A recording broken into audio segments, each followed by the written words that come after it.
ఆనంద్ ఆఫీస్కి పోవాలని చెప్పేసి హడావిడిగా తయారైపోతూ ఉంటాడు. అయితే చెల్లెలు మాత్రం అన్నకు రాఖీ కట్టాలనే పంతంతో అన్న ఎక్కడికి పోతే అక్కడికి నేను రాఖీ కడతాను అని చెప్పేసి ఒక అభిమానంగా అడుగుతూ ఉంటుంది. అతను లేదు, నా ఆఫీసర్ ఫోన్ మీద ఫోన్ చేస్తున్నాడు, ఈరోజు నాకు మీటింగ్ ఉంది, నేనైతే త్వరగా పోవాలా, నీ ఇది ఏదైనా ఉన్నా కూడా సాయంత్రం ఆఫీస్ నుంచి వచ్చిన తర్వాత వచ్చి నాకు ఇది చేసుకో అని, రాఖీ కట్టుకో ఏమైనా చేసుకో అనే ఉద్దేశంతో చెప్పి వెళ్ళిపోతూ ఉంటాడు.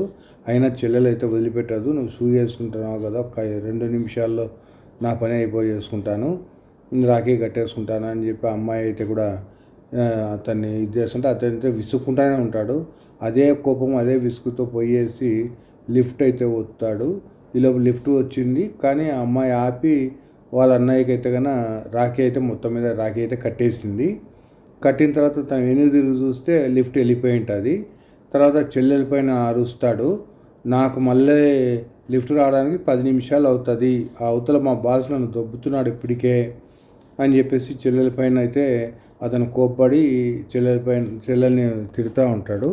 ఈ లోపల పెద్ద శబ్దం వినిపిస్తుంది. ఏందని చూస్తే కానీ కింద నుంచి అరుపులు వినిపిస్తారే, లిఫ్ట్ కింద పడిపోయింది, ఎవరైనా అందులో ఉండారేమో, పోలీసు వాళ్ళకి ఇన్ఫార్మ్ చేయండి, అంబులెన్స్ పిలిపియండి అని చెప్పేసి కింద నుంచి అరుపులు వినిపిస్తాయి.